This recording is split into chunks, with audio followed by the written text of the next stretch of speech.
মানব জীবনে দেখা যায় পুরুষ মানুষ যদি একা হয় সে খুব অসহায় অবস্থা হয়ে যায়, তার কোনো অস্তিত্ব থাকে না, সে নিরুপায় ভবঘুরের মতো ঘুরে। পাওয়ার পর ওকে ইত্যা অবসরে উনাকে একা একা আনছিলেন এবং উনার সাথে তার স্ত্রী সহধর্মিণী রাধিকাও ছিলেন। আনার সময় উভয়ের মধ্যে কথাবার্তা আলাপ আলোচনা হয় এবং চুক্তি হয় যে আমরা যাব তোমার সাথে, তুমি আমাকে নিয়ে যাই মন্দিরে স্থাপন করে পূজা পাঠ করবে।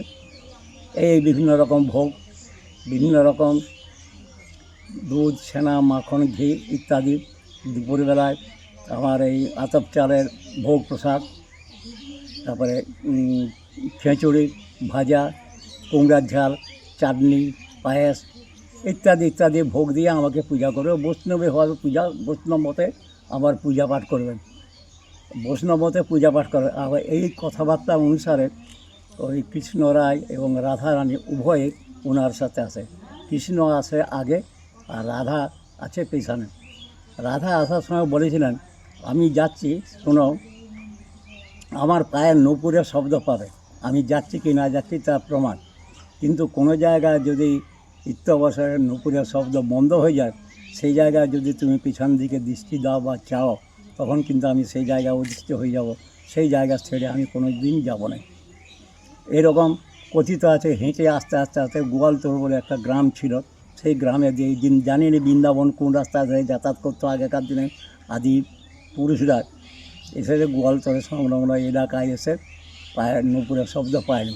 যখন নূপুরের শব্দ না পায়, ওই রাজ্যধর রায়, আমাদের আদি পুরুষ, উনি পিছন দিকে চুক্তি ভঙ্গ করে পিছন দিকে চায় দেন।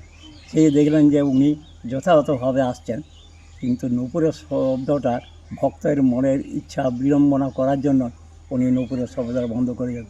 যখন নূপুরের শব্দ বন্ধ হয়ে গেল, উনি বললেন, মা আমি ভুল করেছি, অন্যায় করছেন, তোমার কাছে ক্ষমা চাচ্ছি, তুমি চলো মা, আমার ওখানেই ফিরে চলো, তোমাকে ওখানে স্থাপন করে রাধা কৃষ্ণ উভয় পূজা পাঠ করবো। তখন কিছুতে ওই রাধা রানী, যার নাম বর্তমানে নাম হয়েছে সোনাকাজি, ওখানে ওই মন্দিরে উনি স্থাপন করলেন। বহু অনুনয় বিনয় করার পর মা কিছুতেই তার মত পরিবর্তন করলেন না, তিনি ঠিক ওই জায়গায় স্থির হয়ে গেলেন।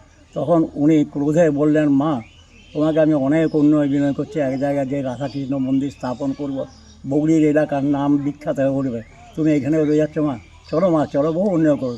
যখন কিছুতেই তার অনুনয় বিনয় বাক্য না শুনল, তখন উনি অভিসম্পাদ দিয়ে বললেন, মা তুমি এখানেই থাকো, তার জন্য আমার কোনো দুঃখ নয়, তবে তুমি যে বৈষ্ণবীভাবে পূজা পেতে সেই বৈষ্ণবীভাবে তুমি পূজা পাবে না, তুমি মদে মাংস ইত্যাদি পূজা পাবে এবং তোমাকে নিচ শ্রেণীর ব্রাহ্মণে তোমার পূজা করবে। আর তোমার পূজা হবে প্রতি বছর দুর্গা পূজার সময়, সেই দুর্গা পূজার সময় তোমাকে ছাগ করে দিয়ে তোমার পূজা হবে, ছাগের পূজা হবে। আর একটা বললেন, তোমার এখানে কোনো গাছপালা নেই, তোমার মন্দিরের সামনে বেল গাছ উৎপত্তি হবে, ঠিক সপ্তমীর দিনে তোমার এখানে বেল গাছ উৎপত্তি হবে, সেই বেলপত্র দিয়ে তোমার মায়ের পূজা হবে। যখন উনি কিছুতেই মত করলেন, উনি ওকে অভিসম্পাদ দিয়ে কৃষ্ণকে নিয়ে উনি এলেন, দিয়ে এসে মন্দিরে একা কৃষ্ণকে প্রতিষ্ঠা করলেন। নূতনভাবে মন্দির স্থাপন হলো, চতুর্পাশে মানুষ ছুটে লোক দেখতে এলো, দেখে এসে দেখলো যে হ্যাঁ কৃষ্ণ এসছে।